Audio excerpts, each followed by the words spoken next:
Nah ini antara ini dua ini aja, antara dia biasa ada yang benar-benar membidik dia. Oh, oke, dari sini Ini nih, ya. sepertinya ini nih. Oke. Beliau ini nih. Ibu kota Tung. Ibu kota Tung.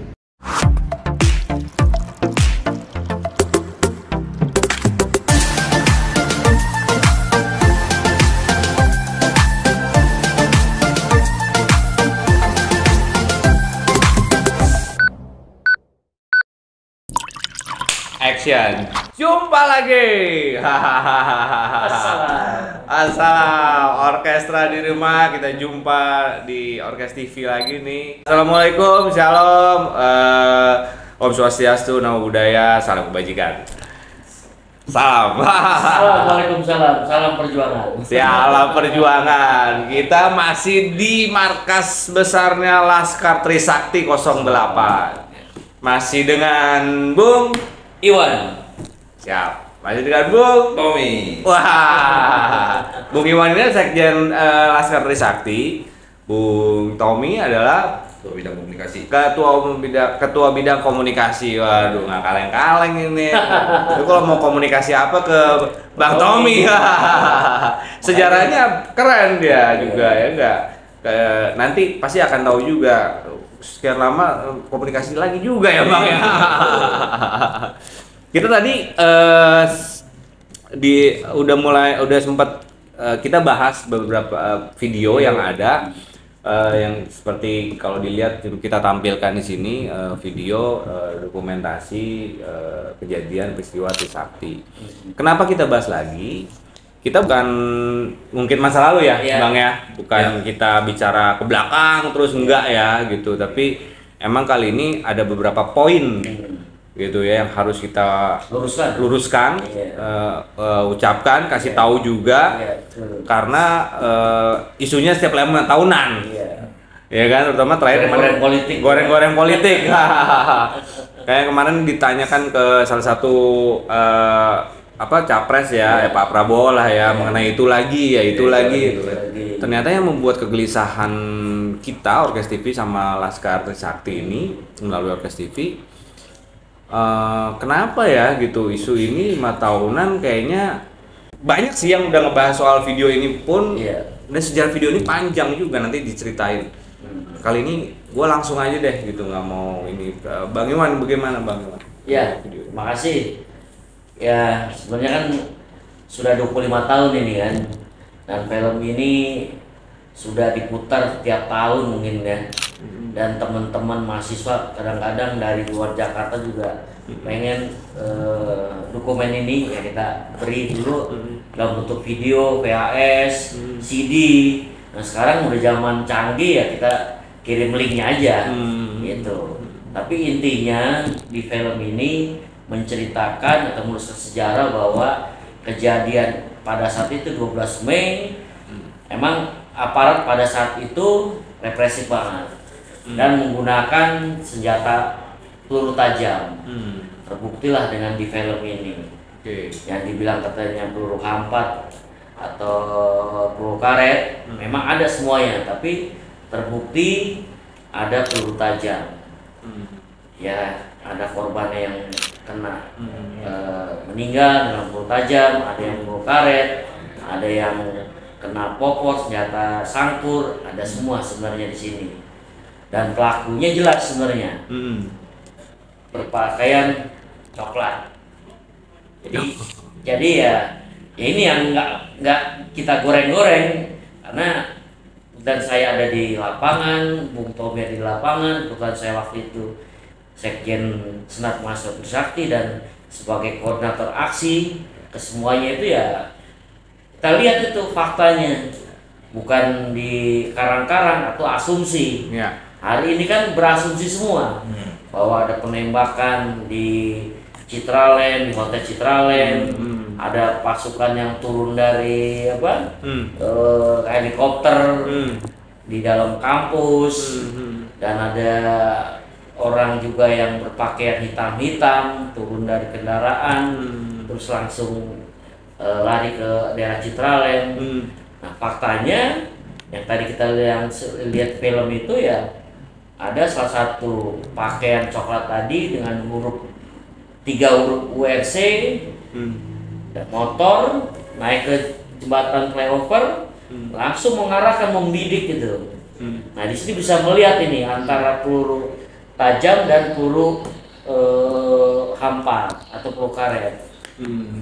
Nah di sini kita bisa lihat bahwa saya dapat tahunya itu kebetulan dari sekarang mantan Panglima ya, ABRI ya, bahwa membedakan senapan yang peluru karet dan hampa dan tajam itu dari hentakan senapan itu larasnya. Abang kita sempat bicara sama mantan Panglima. Ya, tahun berapa, Bang? Ya tahun 98 juga. 98 itu juga. Sekitar di akhir Mei lah gitu kan. Nah, itu yang mereka mengundang kami melihat videonya juga di sini. Ternyata memang videonya nggak sesuai juga. Di edit itu kan. Ada yang film yang tadi yang nembak tuh ada karena emang dapat dari media ya, media TV waktu itu kan. Yang di sini ada ya videonya, Bang? Yang ada di sini. Coba yang di menit ke berapa? Ya, boleh dilihat ini. Jadi pas lagi ringsek, kita sebenarnya sudah masuk dalam kampus. Nah ini ya. Ini pasukan. Nah ini memang pada saat korlap kita ini menenangkan massa, karena massa ini maunya ke MPDPR. Pada saat itu. Nah ini tertahan di depan ex wali kota Jakarta Barat. Nah, ini situasi yang mimbar bebas di dalam kampus. Ini situasi dalam kampus nih ya. Kampus. Emang video ini nggak teratur ya. Lompat-lompat ya. Lompat. Nah ini menuju ke. Nah ini ya. Baru keluar kampus mau menuju DPR MPR. Ini bisa tarik lagi. Nah, ini banyak kesaksian memang. Ya. Sambil menunggu memang kita aksi bener-bener. Nah ini yang mencekam ini. Kita ada di dalam kampus semua ini. Tidak ada salah satu mahasiswa pada saat itu ada di luar. Semua di dalam kampus dan kita tutup pagarnya kan. Gerbang kita tutup. Ya, kita cuma memperlawan dengan batu, dengan botol aja. Mereka ada di pagar dan di flyover itu. Nah, elang jatuh di sini nih. Pause coba. Ya. Posisi elang ada jatuh di sekitar sini ya. Namanya di parkiran hutan, jungle. Ini ya. Nah, daerah sini dia jatuh sebenarnya. Terus sekitar sini. Lanjut. Ini jalan namanya Jalan Giatapa nih. Es Parman ya. Inilah tuh. Kelihatan pasukan coklat tadi ada di atas. Ya itu. Posisi menembaknya semua rata-rata di situ semua. Ya kita ibaratnya jadi sasaran target. Memang enak posisi dia menembak kan. Di atas ya kita di bawah. Mahasiswa ngelawan dengan batu aja dari bawah. Kita posisi sudah di dalam ya, bukannya di jalanan. Bukan ya. Iya. Kalau dibilang kelihatan nih di dalam. Kelihatan nih adalah dari motor URC unit reaksi cepat yang didatangin dari Kelapa II pada saat itu, turun langsung dia membidikkan itu kan. Kalau yang lain kan biasa tuh cuman der. Nah ini ya. Nah, membedakan yang mana yang tajam mana yang enggak ini kan. Lanjut aja terus. Volume kecilin dikit boleh. Kecilin aja. Nah ini mungkin ini nih. Dia langsung membidik dia. Pause. Nah ini antara ini dua ini aja, antara yang biasa ada yang benar-benar membidik dia. Dari sini ini ya. Sepertinya ini nih. Beliau ini nih. Ini kelihatan nih ya. Posisinya ya. Iya. Terus kelihatan itu hentakannya. Nah ini biasa kan. Nah Nah ini tuh, dia membidik tuh. Oke. Nah ini juga sama nih, sepertinya. Nah kemarin waktu itu dijelaskan itu tadi, dia hentakannya itu sangat keras gitu kan. Kalau yang biasa kan cuma gitu doang. Ya. Oke. Ini salah satu kebiadaban aparat, masih sudah jatuh tetap ditendang aja kepalanya tadi kan. Oke. Nah, kalau biasa begitu tuh kelihatan kan, cuma peluru karet atau hampa tuh kan.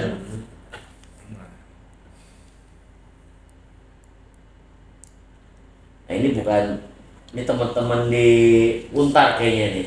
Oke. Ya karena sebelahan ya. Iya, sebelahan. Ada anak SMA, ada masyarakat di belakang Untar dan Trisakti juga. Iya. Oke, pause dulu boleh? Ya.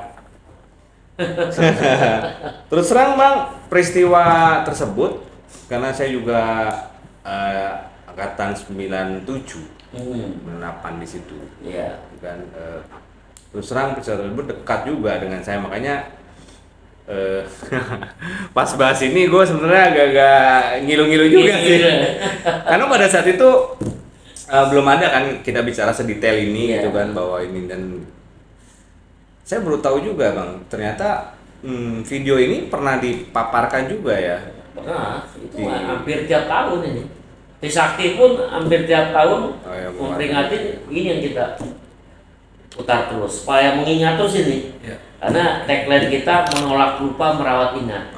Gitu, supaya kita ingatan kita ingat terus nih. Makanya kita putar terus, ingat tuh kejadian. Tidak bisa dibelok-belokkan lagi tuh. Kemarin saya dengar kan beberapa video sempat di apa namanya? Berulang di pernah juga ini jadi bahan untuk pengadilan ya waktu itu ya. Oh iya. Ya. Justice ya untuk itu ya, di Mabes TNI juga sempat ya. Mabes TNI ya, di Mahmil persatu, kedua. Ini waktu itu kan sebenarnya bentuk video belum dikatakan, belum digital sekarang. Iya. Satu, yang kedua bukan sebagai alat bukti. Oh iya, undang-undangnya belum. Makanya kan ya bisa ngeles kan. Iya. Dengan sekarang kan orang bisa dengan rekaman, dengan ucapan apa udah bisa kan, sebagai alat bukti kan. Ya kan pernah bilang pusat sejarah selama 25 tahun kan, ya perubahannya banyak kita. Iya. Dengan kita simpan file ini menguntungkan kita kan. Jadi emang kita punya data, banyak data sekarang kan. Nah pada saat itu waktu bicara di Mabes TNI dalam rangka justice tadi, mencari tadi itu, apa respon mereka semua gimana? Yang menyatakan bahwa kita itu turun pada tanggal 12 itu dengan rusuhnya. Rusuh, melakukan pengerusakan lah, bla bla bla bla. Yang kita tarik memang ini memang supaya menyatakan bahwa kita ini memang gerakan mahasiswa yang rusuh kan, memberontak gitu kan. Makanya kita klarifikasi bahwa yang di waktu di Mabes itu ya bukan video kita yang ditampilkan, itu kegiatan yang lain. Gitu. Yang menarik juga Bang Tommy tadi bicara gitu Bang, ada reaksi salah satu petinggi Bang ya pada saat itu ya, yang di jajaran TNI dan Polri juga ya Bang. Gimana Bang, bisa cerita Bang soal video ini, kejadian ini Bang? Ya apa namanya, video ini ternyata kan jadi apa ya, melahirkan sejarah baru bagi Indonesia, dan ini menimbulkan kegelisahan. Ya kayak jadi menimbulkan kegelisahan bagi institusi juga. Itu mereka yang masuk terlibat, yang terganggu, saling melindungi. Saling melindungi itu permasalahannya sebenarnya. Kalau kita mau jujur, ya ungkapin aja apa adanya. Ya kita bisa buka sejarah itu selebar-lebarnya. Itu saya kira. Jadi jangan dijadikan satu gorengan-gorengan. Iya.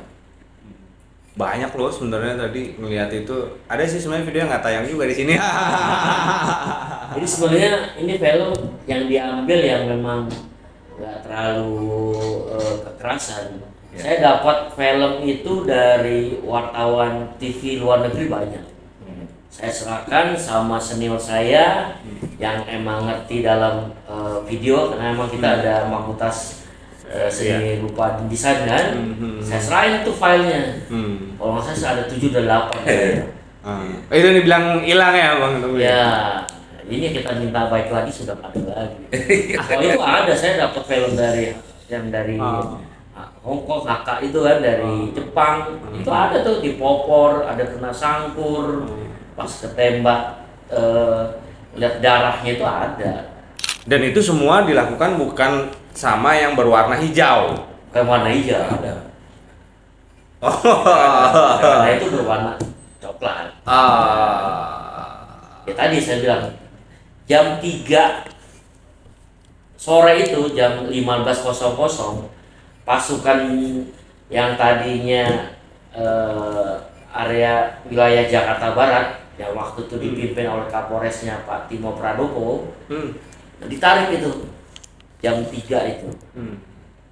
Didatangilah pasukan dari Polda. Oke. Itu saya dapat tahu bahwa itu dari Kelapa II, Brimob Kelapa II.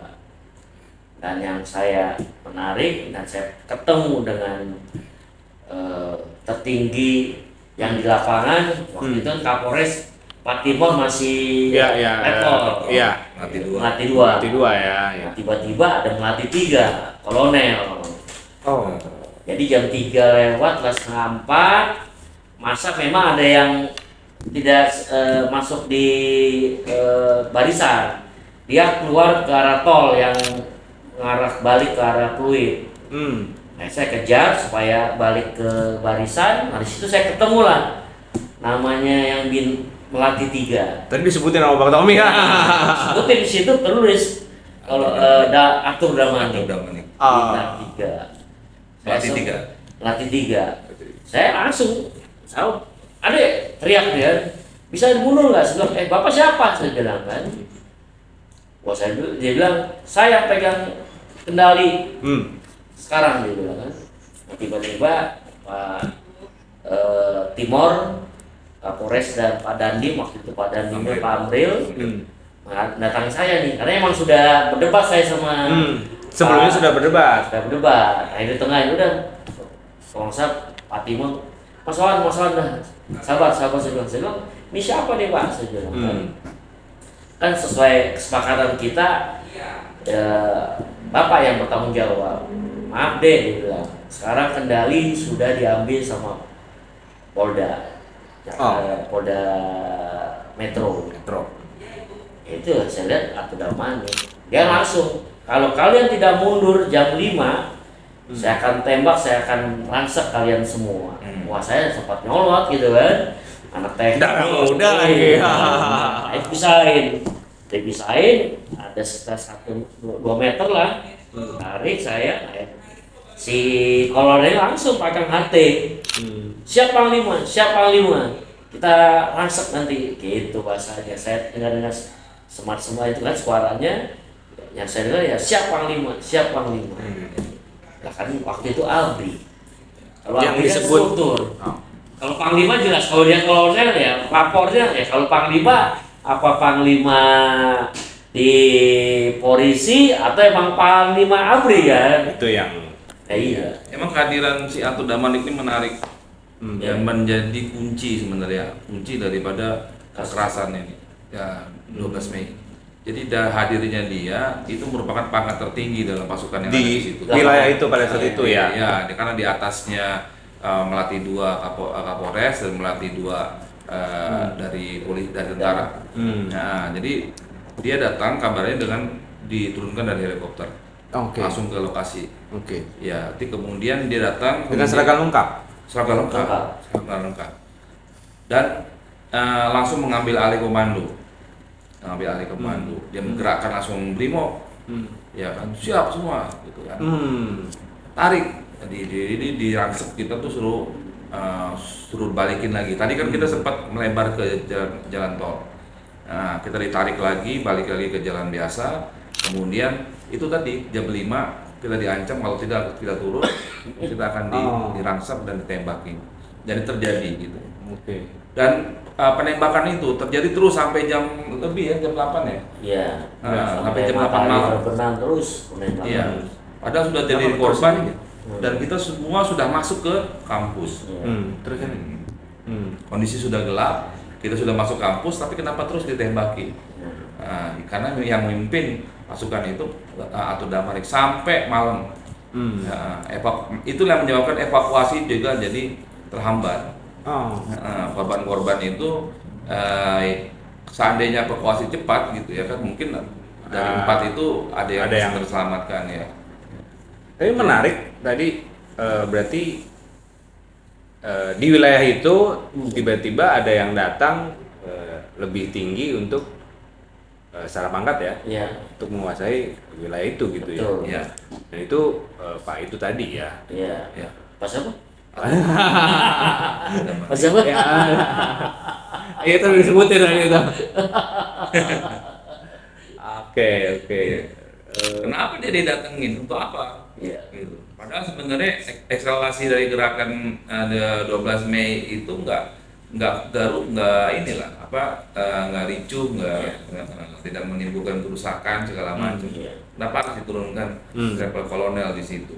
Nah, itu jadi pertanyaan. Apakah memang kita di setting atau ditargetkan?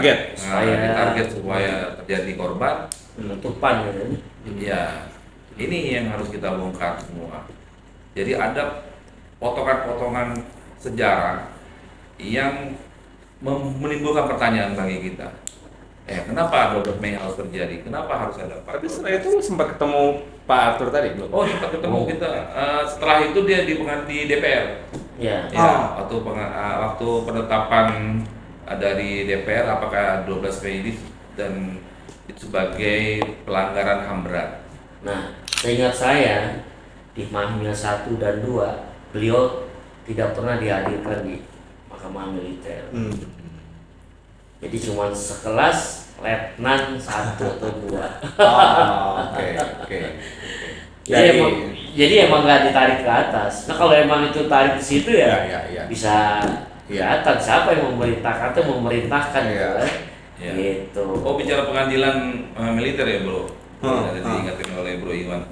Ada yang menarik juga di situ. Ternyata lawyer daripada polisi itu adalah Adnan Buyung Nasution. Itu yang membuat kita sebagai aktivis Trisakti shock. Selama ini kita dengar reputasi daripada Bang Adnan Buyung Nasution adalah pembela HAM. Iya. Tapi ternyata pada saat itu dia menjadi pembela pelanggar HAM. Tugas. Iya. Kan nurani lagi tuh tugas itu. Tugas secara profesional. Iya. Ya. Oke. Menarik sih di sini dari kemarin, waktu edisi kemarin, terus tadi ngobrol, terus kita ngelihat sekarang ini juga kita ngeliat video dan hasil ngobrol ini nggak ada sebutan warna hijau ya? Nggak ada. Ya karena kita jujur aja kita koordinasi. Nah ini prosesi persemayam di rektorat dan di rumah sakit ya. Itu memang ada hadir tentara di situ. Tapi ini larai dari Pak Sapri Samsudin. Jadi pas jenazah dari Sumber Waras ke Trisakti untuk sebagai ini, kita iring ya sekitar hampir 2 kiloan jalan situ. Yang hadir malah Toreng. Setelah itu yang hadir malah baru Toreng, Pangdam Jaya, Pak Sapri Samsudin. Gitu. Jadi polisi pun tidak ada. Dan pada di Sumber Waras pun tidak ada juga itu. Kapolda, Kapolres gitu kan. Hilang gitu. Memang pada kita teman-teman di situ masih dalam suasana ini ya Pak, sakit hati, marah segala macam. Jadi dengan yang berseragam siapapun kita marah. Jadi mobil-mobil tentara yang hadir ada puspom, mobil puspom yang hadir di Sumber Waras ya untuk menyelidikin kasus ini itu kita tim booking. Datang ke kampus juga kita tim booking. Nah, jadi ini karena emosi kita pada saat itu melihat yang berseragam. Secara psikologi kena ya. Padahal memang seragamnya beda kan. Iya. Tadi itu ya datang pasukan tadi yang Polda tadi itu. Oh, ini yang Pak siapa tadi? Tiga tadi ya. Ya, ini pasukan itu ya. Ya kalau Jakarta Barat kita kenal lah. Ya. Nah, emang aksi kita aksi bagi-bagi bunga aja. Iya. Iya, menarik ya. Saya Kalau cuma melatih dua Pak Timur itu udah kena. Kenapa? Iya. Karena Trisakti sering turun. Oke. Sebelumnya kita kan ada aksi juga turun ya berhadapan dengan mereka juga.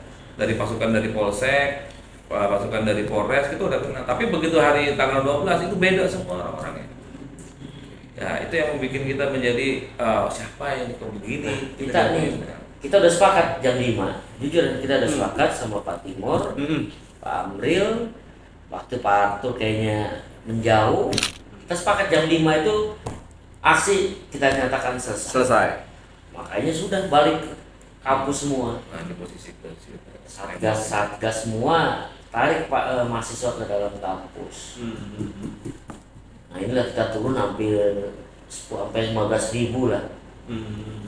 Lautan manusia itu dari ex Jakarta Barat sampai kampus Trisakti.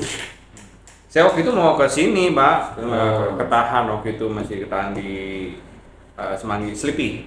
Sleepy. Macet ya. Iya. Nggak bisa arah, emang tutup jalan itu. Iya, Bang, betul. Apalagi arah yang tol itu kan ke bandara emang tutup lumpuh total. Iya. Ini kejadian 12 Mei sampai malam. Bang, Abang kan ngikutin, saya lanjut ya. Abang kan ngikutin waktu itu kan berarti yang sampai Mahmil ya. Iya. Mahmil gitu ya. Betul ya. Mahmil 1, Mahmil 2. Jadi ada berapa Mahmil tuh? Mahmil pertama itu di bulan Juni kalau nggak salah ya, 98.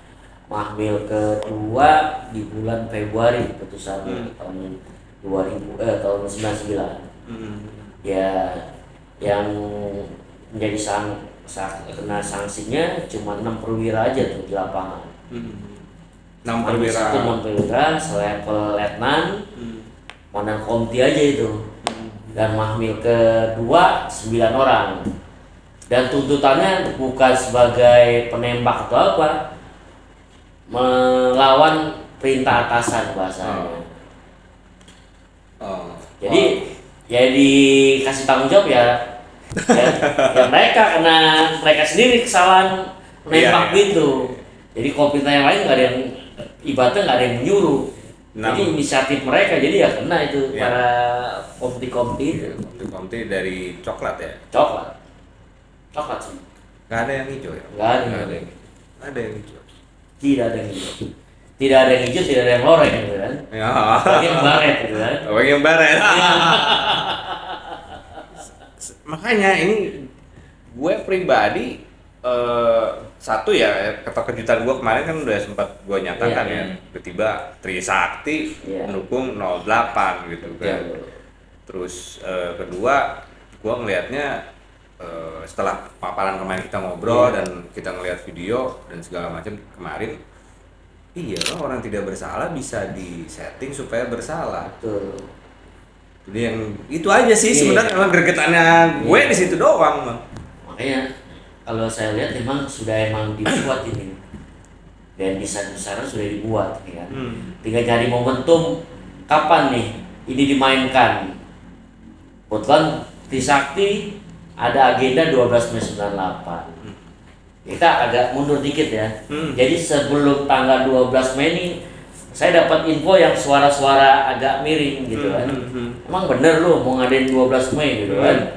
Ya bener, kita udah siap karena kita udah melakukan step by step, dari pertama aksi sosial, aksi intelektual. Emang ini aksi yang terakhir ini aksi mimbar bebas untuk berjalan. Jadi kita ada berapa aksi sebenarnya. Yang pertama tuh kita aksi intelektual, kita ngadakan diskusi nih di ruang-ruang tertutup gitu kan. Jadi karena ini kita kaum akademisi, ya kita mainnya di intelektual kan, diskusi-diskusi. Nah yang kedua masih belum puas, akhirnya kita melakukan aksi sosial. Ya kita ada beberapa fakultas kedokteran, dokter gigi, ada ekonomi gitu kan. Akhirnya kita kalau dokteran itu cek kesehatan gratis, cek gigi gratis, dan kita dulu pembagian sembako. Jadi semua belum turun kita udah bagi sembako itu. Kalau nggak salah 5.000 paket kita. Dananya ya dari Trisakti sendiri. Sama alumni kita memang. Terus yang ketiga setelah itu barulah kita mimbar bebas. Mimbar bebas itu 3 kali kita ngadain. Pertama yang baru yang baru coba-coba gitu kan di Plaza. Yang kedua semi keluar dari Kaitapa masuk Esparman. Dan yang ketiga di tanggal 12 Mei. Nah itu yang kita buat agenda. Nah posisi abang waktu itu berarti sebagai apa bang? Saya sekjen Senat Mahasiswa Trisakti. Pada saat itu ada di lapangan pastilah ya, gitu yang tahu. Karena yang bertanggung jawab full ya, secara organisasi saya sama Hendro ketua Senat umumnya kan. Tapi masalah lapangan sekarang itu ya saya yang menentukan di lapangan. Kalau Bung Tommy waktu itu posisi berarti? Iya, kalau saya dulu yang aksi ya, aksi saya MC.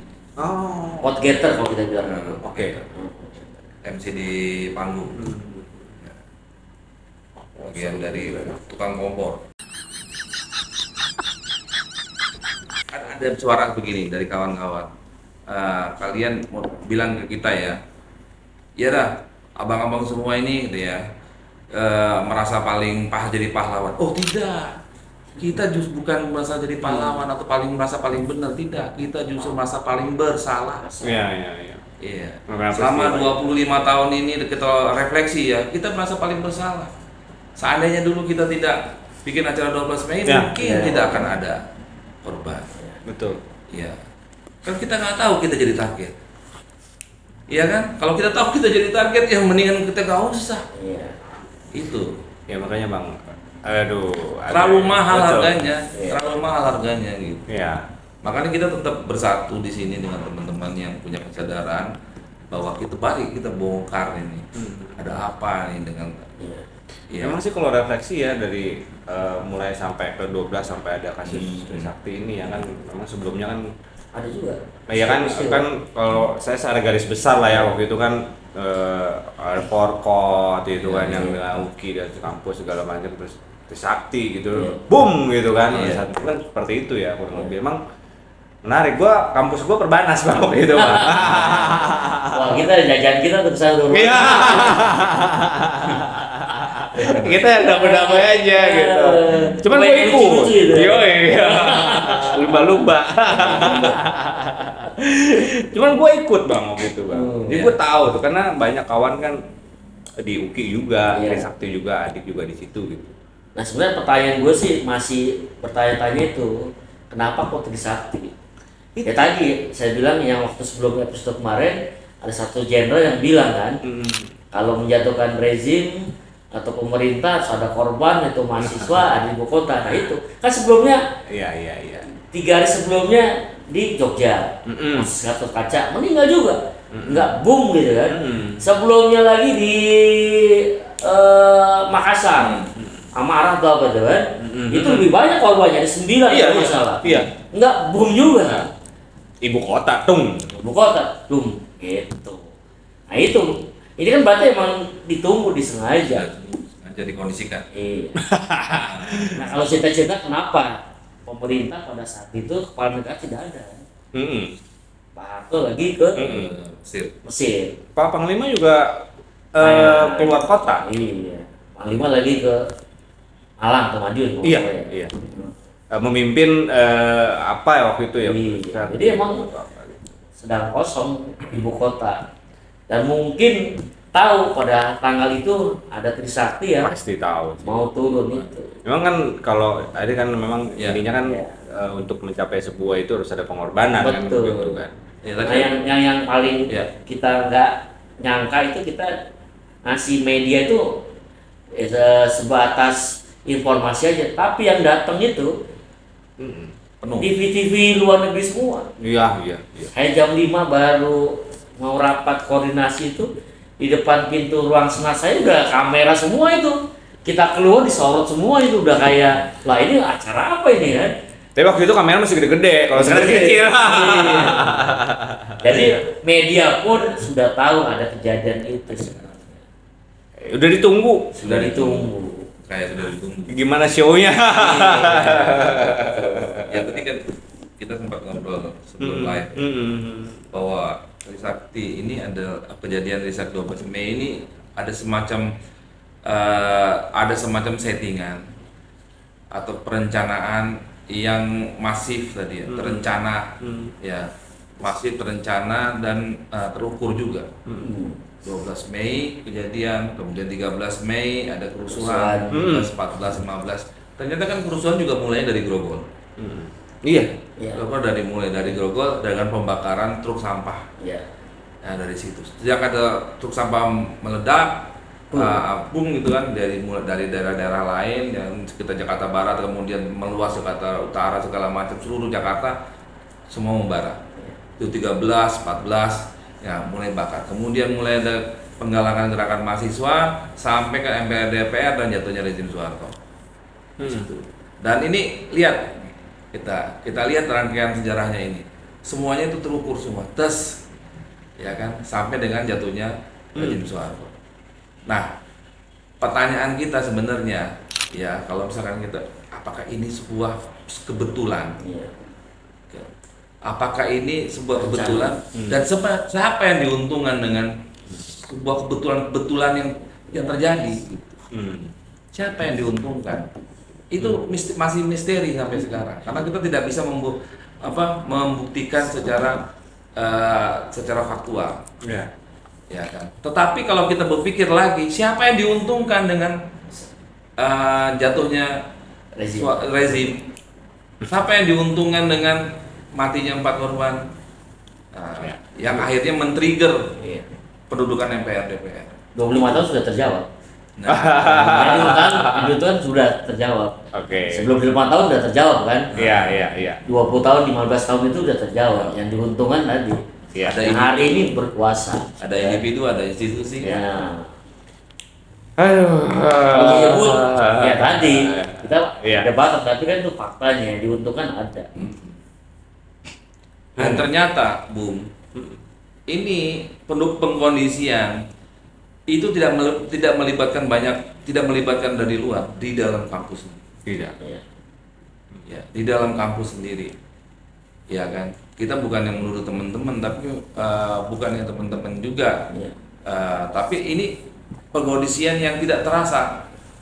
Gitu. Akhirnya menjadi sebuah matang lah, ibarat buah itu kita dipaksa untuk matang. Coba bisa lihat video lagi yang diuntungkan tadi di tanggal 13 ini ada di sini. Ada yang hadir di lobinya rektorat kita dan berjanji bela sungkawa pertama dan berjanji juga menulis statement, tapi mereka sudah jadi apa yang dia lakukan untuk Trisakti dan korban. Tadi ada tuh para tokoh katanya reformasi gitu. Yang datang ya. Yang datang itu dengan lantangnya di lobi ngomong, ternyata setelah dia jadi nengok keluarga aja enggak, mungkin menengok kuburan almarhum 4 ini enggak juga. Enggak juga ya. Iya. Iya tadi aku lihat Bang di ini Bang. Jelas itu itu mereka datang gitu kan. Mengambil ya, kalau dia bilang mengambil momentum atau memang dia udah sengaja nih. Artisnya datang gitu kan. Kayaknya di akhir. Itu ada tokoh-tokoh namanya Ciganjur ya. Pertemuan Ciganjur, tokoh-tokoh itu. Nah itu datang semua itu.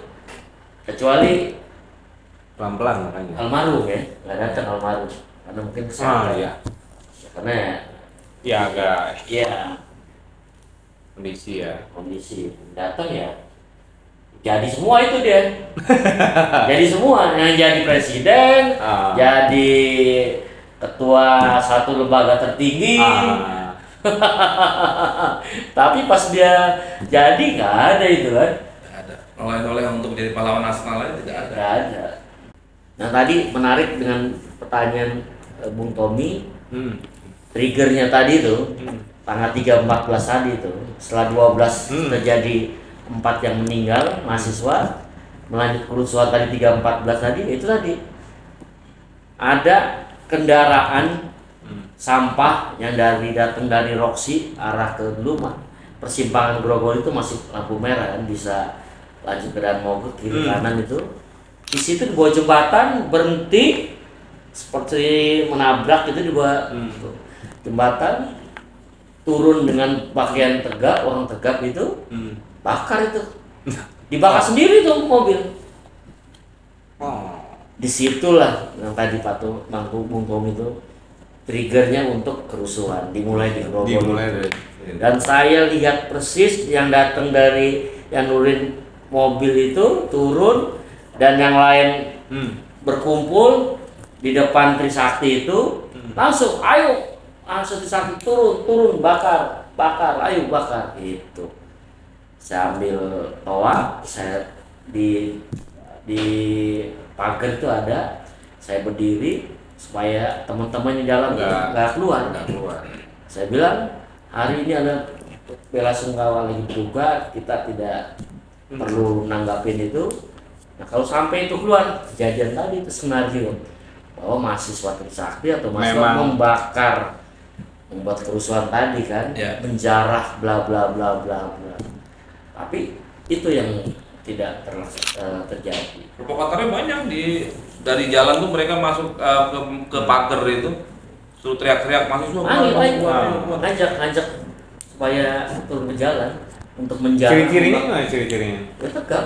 Ya bukan mahasiswa, bukan mahasiswa, bukan masyarakat. Ya, kelihatan potongannya mahasiswa. Iya, gaya-gayanya gaya-gaya ya terlatih lah itu, dengan ucapannya apa itu. Ya, pakaiannya juga agak rapi, pakai sepatunya juga kelihatan. Bukannya emang rakyat beneran ya, enggak gitu kan. Iya. Kelihatan itu. Kostum. Iya. Jadi memang sudah dibuat. Oh iya. Ini ya salah satunya ya. Oh ini nggak nih dekan yang di situ. Dekan. Jadi pertanyaannya udah terjawab, 4 korban udah jadi, gimana nih kan? Buat skenario lagi kan? Dibuat kerusuhan kan? Nah, siapa dalangnya nanti? Pertanyaan tadi kenapa kita bilang 4+1, 4 sudah ada korban, tambah lagi 1 ini. Siapa nih kan? Menjadi kambing hitamnya sebenarnya kan? Korbannya ada ya pasti ada yang bertanggung jawab. Nah ini yang satu yang menjadi tanggung jawabnya. Betul. Pertanyaan siapa? Prabowo. Karena Prabowo adalah menantunya Pak Soeharto. Itu ya. Yang paling gampang itu. Paling Gampang, paling enak didorong ke situ kan sebagai pelaku ya beliau. Ya karena tanggal 13-14 itu udah ada banyak yang ngomong bisikin kita. Pelakunya ini. Iya. Sudah diciptakan. Iya. Angin seperti itu. Angin terus sampai sekarang digulung terus. Oke. Seru ya. Buat orkestra di rumah ya. Bang, terus terang nih Bang. Edisi ini gua nggak kasih surprise lagi soal penyebutan sila Pancasila. Tapi dari sini gua ngambil 2 poin besarnya gitu ya. Kalau mau melihat secara ini, coba balikin tanya siapa yang diuntungkan. Poin besar yang aku dapat seperti itu ya hari ini buat orkestra di rumah juga. Siapa yang diuntungkan? Kemudian kedua adalah korban itu 4+1. 4 memang rekan-rekan kita. Satunya adalah Pak Prabowo. Memang harus dikorbankan. Betul. Gitu ya. Bang, terakhir Bang sebelum menutup Bang ya. Perasaan apa nih sekarang yang Abang rasain setelah sekian lama ini dan setelah kita bicara ini dengan ungkapan fakta-fakta ini kan? Ya, kalau perasaan saya pribadi nih bercampur sebenarnya. Satu, ada kepuasan bahwa negara sudah bertanggung jawab terhadap HAM. Siapa yang salah atau enggak, tapi negara sudah hadir bahwa ada terjadi pelanggaran HAM di Indonesia. Ya. Yang kedua, ya masih kelihatan marah gitu kan. Ya pelakunya menikmati dengan Ya. adik kami yang meninggal gitu kan. Tapi seolah mereka adalah reformis, tapi padahal mereka adalah pembunuh. Jadi bukan reformis tapi mereka pembunuh. Apapun caranya, tapi mereka tidak sesuai dengan kata ini demokrasi atau apa. Demokrasi bukan arti kata ada nyawa yang hilang. Gitu aja. Bang Tommy, singkat dong. Penasaran? Masih penasaran. Oke. Penasarannya kenapa? Saya masih penasaran. Ya, kenapa teman-teman saya masih mati dengan belum diketahui siapa pelakunya. Siapa yang Dan nggak mau diungkap lah kasarnya gitu ya. Siapa yang mendesainnya? Siapa yang bertanggung jawab? Siapa yang diuntungkan dengan kematian dari teman-teman saya? Jadi Penasaran. Jadi Pak Prabowo, kita sama-sama bicara dengan Pak Prabowo ya. Pak Prabowo nggak usah worry, kita semua dari belakang Pak Prabowo soal isu-isu tersebut pun kita siap Bang ya. Boleh pesan untuk Prabowo? Boleh. Jadi kami mungkin dari Sivitas Akan Mitra Sakti bahwa kita berharap Pak Prabowo menjadi presiden 2024-2029. Kita berharap bahwa 4 ini menjadi pahlawan nasional. Dan kalau memang Pak Prabowo berani ungkap siapa pelaku sebenarnya, jangan Bapak menjadi korban yang tiap tahun digoreng sebagai pelanggaran HAM berat. Itu aja, Pak. Oke. Jas merah, jangan sekali-sekali melupakan sejarah. Melupakan sejarah reformasi 98. Oke, terima kasih Bang. Siap. Thank you, Thank you, Abangku. Mas. Thank you, Abangku. Terima kasih. Assalamualaikum warahmatullahi Waalaikumsalam. wabarakatuh. Orkestra di rumah.